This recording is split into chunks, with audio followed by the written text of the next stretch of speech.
seems so much of our world today is characterized by so many talking heads and pundits and opinions, and the gut reaction of 21st century man seems to be to give an opinion about everything that happens, everything that comes to place.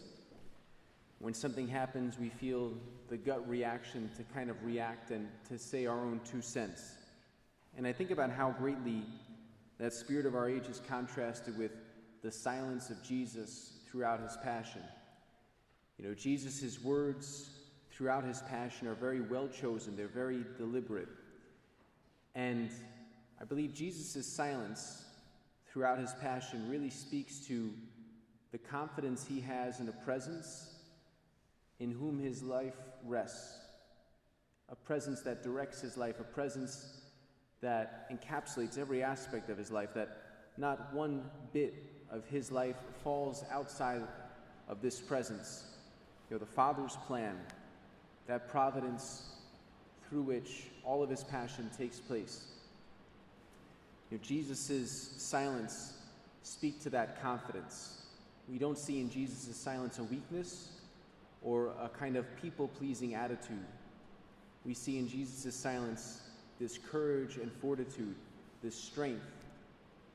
You know, we think about Jesus' words before Pontius Pilate, before Pilate washes his hands and sends Jesus off to the cross.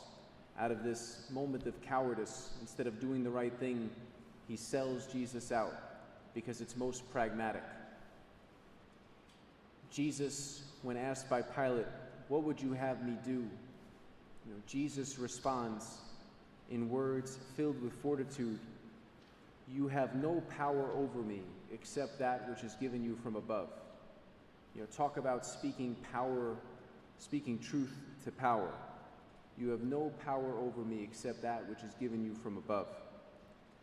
You know, and I think about how in the course of the Passion, everything that could happen to Jesus happens. Everybody that could turn their back on him basically does. How in the Passion of Jesus, it is the most dark moment that anyone could imagine. You know, just recently, this past week at the Chrism Mass in our own diocese, where priests from all over Long Island gathered together around their bishop, you know, Bishop Barris gave his homily, which is kind of like almost every year a sort of state of affairs of what's going on and what has come to pass in the past year. And I think in many ways, you know, for us, it feels like Lent 2020 never came to an end. And this kind of extended Lent we found ourselves in just kind of seems to go on and on and on with one piece of sad news piled on top of another.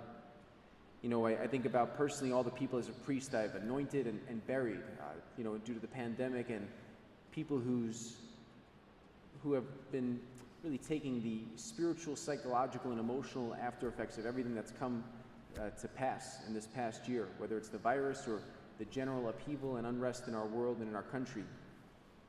And so much darkness there. And then we look to the church and we see even a continuing outpouring of scandals and you know, even the bankruptcy of our diocese, even our diocese just recently selling off its chancery building. You know, how there really seems to be, from a superficial point of view, not one good thing happening. Like one dark thing happening after another, one dark thing piling up after another. But I think about the Passion of our Lord. I think about what the Catechism says in number 677 when it speaks about how the church must pass through her own passion. You know, that the church, the bride of Christ, must follow in the footsteps of her Lord according to her own way of the cross. The Catechism goes on to illustrate that the church, as she moves forward in history, will not experience a gradual ascendancy in our culture, in our society, meaning that as the church moves forward in history, it won't be about the church kind of becoming more prestigious in the eyes of the world, or the voice of a bishop or of a priest carrying more weight among everyday folks, but really rather the opposite. That as the church moves forward in history, instead of a gradual ascendancy through culture, through society, the church will experience a gradual descendancy. That the church will experience that passion, and even perceptibly, it'll look like the church is dead.